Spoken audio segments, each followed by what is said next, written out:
Assalamualaikum warahmatullahi wabarakatuh.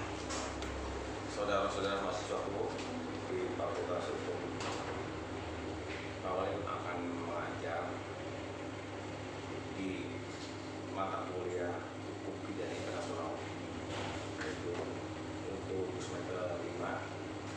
Sebelumnya Pak Wali mengajar, perkenalkan dulu Pak Walinya. Ada pepatah tahan lama kan saya, namanya Pak Wali mengenalkan nama saya Wali SMA, profesi saya dosen tuntas stasiun Pembangunan, terus lawyer, terus direktur orang India. Di sini Pak Wali akan bahas mudah-mudahan, karena pertama kali Pak Wali ngajar ya di Hukum Pidana Internasional, yaitu dengan bab mudah-mudahan dengan subjudul namanya beberapa konsep hukum pidana internasional menjadi pengertian, kedua dengan ruang lingkup pidana internasional apa itu maksudnya, dan hubungan dengan hukum lain. Hukum pidana internasional berhubungan dengan hukum lain bagaimana, dan asal mula hukum pidana internasional itu satu ya.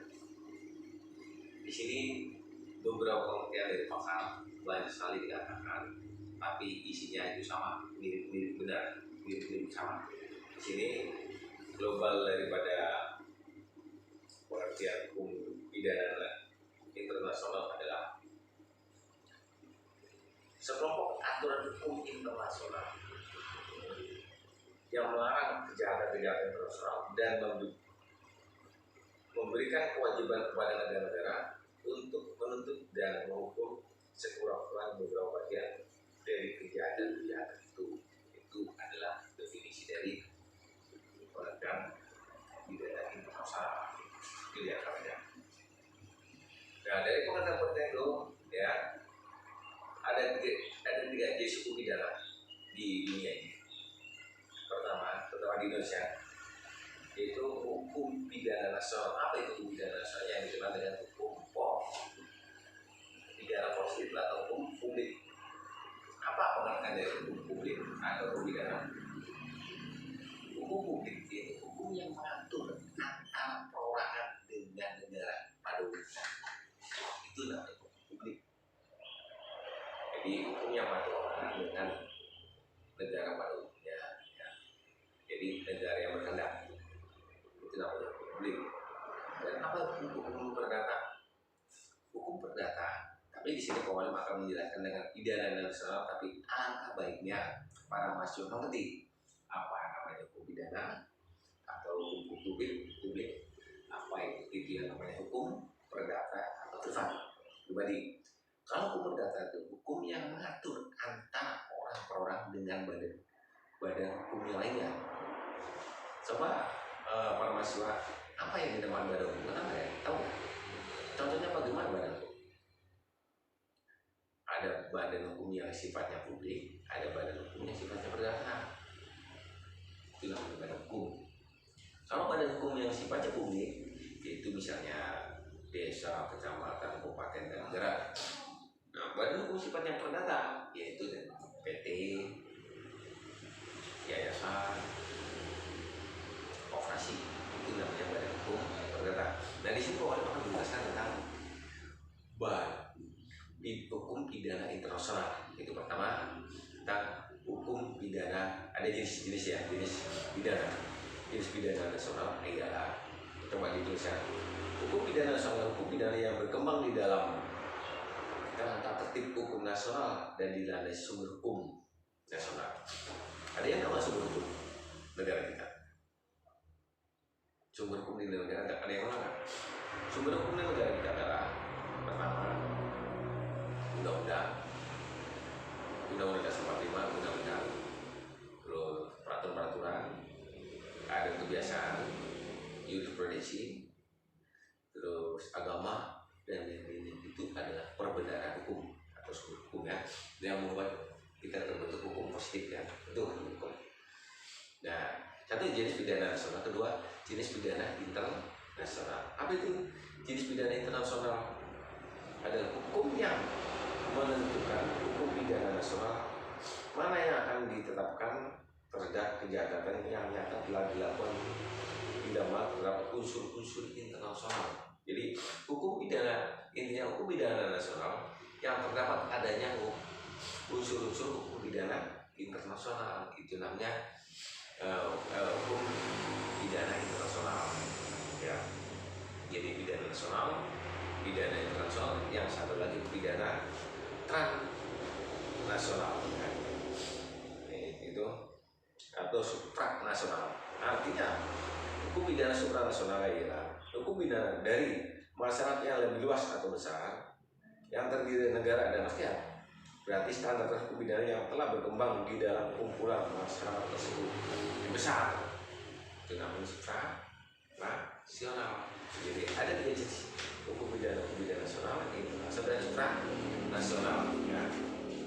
Itu yang saudara harus pahami, bahwa hukum pidana tadi di sini itu definisi itu. Nah di sini pendapat para pakar ya tentang hukum pidana internasional macam-macam. Dan di sini kita akan membahas tadi yang sudah dibahas, pengertian hukum pidana internasional, dan kedua adalah ruang lingkup.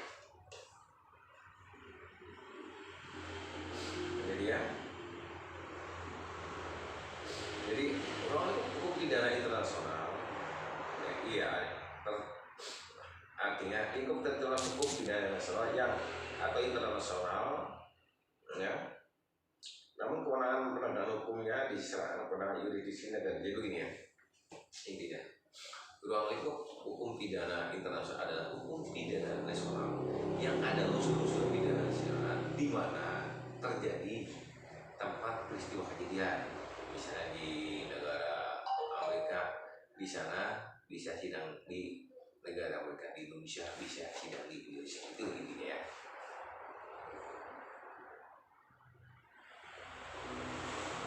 Itu namanya loh. Jadi ruang lingkup dengan aspek hukum internasional ditetapkan sebagai ketentuan pidana nasional yang mempunyai unsur-unsur ya.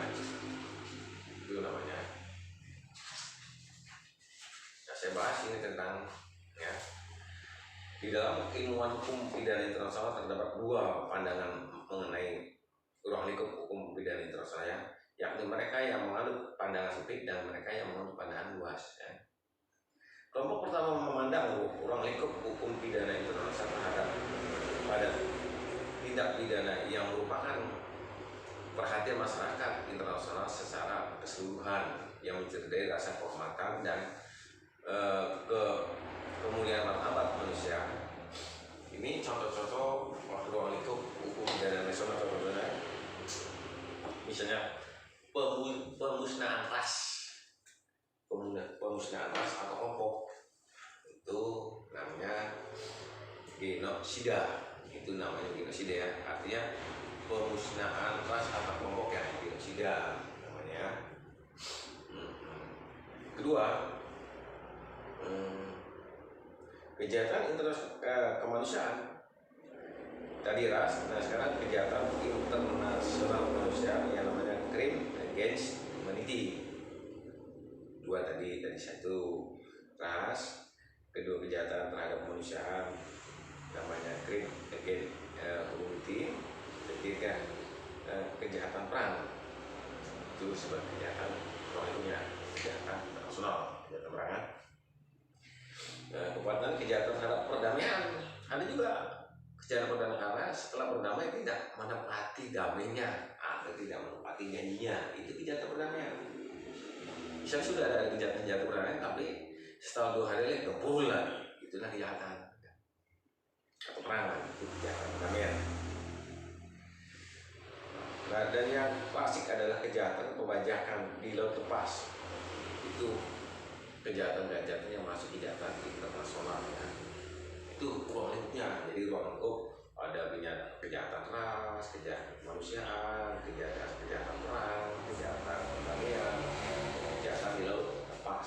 Itu namanya ruang lingkup. Artinya ruang lingkup seputar di sana, di wilayah sana ya. Nah sekarang tanya hubungan dengan hukum lain bagaimana? Jadi begini ya pada dasarnya, hukum pidana internasional, kalau saya di sini dibentuk hukum pidana dan hukum perdata. Kalau di internasional nggak ada istilah hukum perdata internasional, yang ada apabila awan prestasi juga dikenal dengan pidana. Kalau di sini kan enggak perdata. Contoh ya, hubungan dengan hukum HAM internasional ya. Di misalnya yang tadi tentang kebanyakan dari hukum HAM ya, kejahatan internasional itu.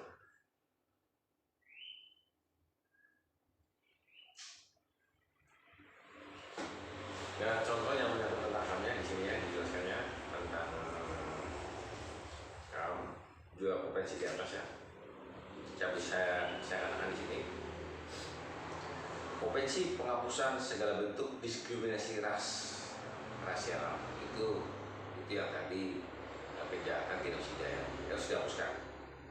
Konvensi penghapusan segala bentuk diskriminasi terhadap perempuan ya dan perlu itu HAM itu. Terus konvensi menentang penyiksaan dan kejaman lainnya itu dia boleh budak atau ini boleh dia atau kerumusan boleh ya. Konvensi tentang hak asasi manusia, contohnya apa hak asasi manusia? Tahu nggak? Hak hidup,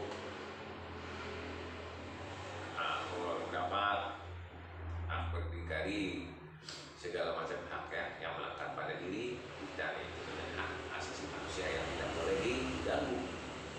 Jadi hak asasi manusia dan hak yang melekat pada diri kita semenjak dilahirkan yang tidak boleh diganggu oleh orang lain. Itu hak asasi manusia, hak merdeka, hak hidup, hak itu kan ya, namanya hak manusia. Itu namanya hak asasi manusia. Jadi tentang hubungan hukum dengan hukum lainnya, sekarang hubungan dengan hukum internasional ya, hubungan itu, hubungan hukumnya itu. Ada yang tahu nggak mas ini? Hubungan dengan hubungan internasional itu hubungan perang. Jadi selama perang itu selesai ya, artinya terus-terusan. Dan kadang-kadang pada perang itu ada aturan-aturannya, tapi ternyata di praktiknya di lapangan banyak perang yang tidak memakai aturan, karena pada dasarnya perang itu menang. Beda dengan pemain sepak bola. Kalau ada aturannya, kalau offset atau hand kan bisa dibuat sanksi oleh wasit. Kadang-kadang sanksi dari PBB juga tidak ada. Makanya aturan perang banyak dilanggar. Ini karena perang itu hampir nggak ada aturan, walaupun sudah diatur, artinya pelaksanaannya tidak dipatuhi oleh beberapa negara yang pernah terjadi perang. Karena pada dasarnya perang itu menang. Ya ini ya. Perlu diketahui ya ini. Perjanjian perang ya, yang pernah dilaksanakan dari dulu dan diatur oleh PBB ya, oleh negara perserikatan masing-masing ya. Ini diantaranya kalau mau catat mangga kalau mahasiswa ini ya. Adapun perjanjian internasional yang merupakan sumber hukum internasional ya, deklarasi zaman itu, yaitu zaman Katerboom tahun 182 tentang larangan tidak menggunakan proyektil peledak pada saat perang. Aturan perang, tapi nyatanya nggak bakal terjadi dan kadang-kadang PBB juga nggak bisa berkutik. Terus Konvensi Den Haag 45 tahun 1907 masing-masing tentang hukum dan kebiasaan perang darat dan bukit, tentang hak dan kewajiban pihak netral dalam perang di darat. Itulah namanya perang. Perang misalnya dijadwalkan nggak boleh perang malam, atau kelihatan malam itu perang. Di dalam aturan misalnya nggak ada perang malam, tapi kelihatannya itulah perang. Dalam pada aturan perang. Terus Aturannya sih Jenewa 1 sampai 4 tahun 1949, masing-masing tentang satu, pengaturan orang yang luka dan sakit dari angkatan bersenjata dalam peperangan di darat. 2. Penanganan orang yang luka dan sakit dari angkatan bersenjata dalam peperangan di laut. Tindakan terhadap tawanan perang. Perlindungan terhadap penduduk sipil pada saat perang. Di samping itu ada juga protokol-protokol tambahan dari kitab psikometrologi. Itulah aturan sih. Orang sakit di darat, ya namanya sakit, nggak boleh dimatiin oleh lawan. Tapi ternyata di lapangan, di laut juga nggak boleh. Warga sipil seharusnya jangan. Tapi nggak, warga main tembak aja. Itulah. Tapi negara-negara PBB saat itu mata bagaimana? Tapi nyata gini, itu yang ada. Nah, apa itu hubungan hukum dengan pidana nasional? Di sini saya jelaskan. Ya, dijelaskan bahwa sebagian dari asas hukum pidana internasional itu berasal dari hukum pidana nasional. Asasnya di sini saya akan kasih tahu ya. Asasnya, asas teritorial atau ya, hubungan dengan hukum pidana nasional. Asalnya termuat dalam pasal 1 Statuta Pengadilan Pidana Internasional Yugoslavia. Teritorial wilayah, lokasi TKP atau lokus ya. 2. Asas peradilan bebas. Ya, peradilan bebas, tidak boleh intervensi dari negara lain atau dari PBB, bebas. Itu asasnya. 3. Asas non restoratif. Artinya tidak ada kembalian berdamai. Asas nebis in idem, artinya asas yang sudah dilaksanakan pengadilan tidak boleh, sudah diputus pengadilan dengan perkara yang sama tidak boleh diulang kembali. Nebis in idem. Asas persamaan di depan hukum, yaitu asas jus before law. Ya, artinya semua itu sama di depan hukum. Ini asas. Tidak ada perbedaan-perbedaan yang lainnya.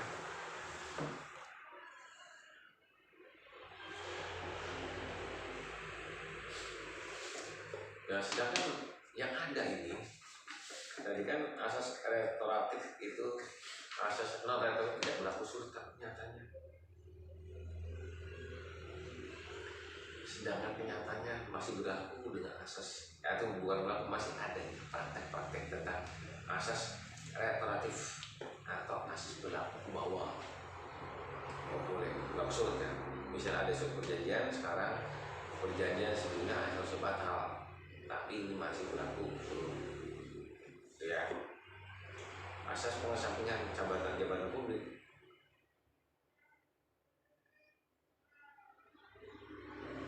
Asas pengesampingan jabatan publik ya, seharusnya tanggung jawab atasan atau atas tanggung jawab komando. Iya, asas tanggung jawab bawaan, asas justikasi konsekuensi, asas bis idem, kebalikan asas tanggung presiden. Itulah yang ada di aturan-aturan internasional atau kadang-kadang kalau menyangkut wilayah perang. Itu yang kami sampaikan dalam mudah-mudahan sekelumit materi yang diajarkan. Nanti setelah pendahuluan ini, Pak Walim akan lebih detail menjelaskan tentang hukum pidana internasional. Kita selesai sampai di sini saja. Bagi mahasiswa yang belum paham, belum ngerti tentang penjelasan saya, tolong tanyakan ke saya lewat nomor 081 313 941 446. Makasih mahasiswa. Akhirul kata, wabillahi hidayah wabillahi taufiq wal hidayah. Assalamualaikum.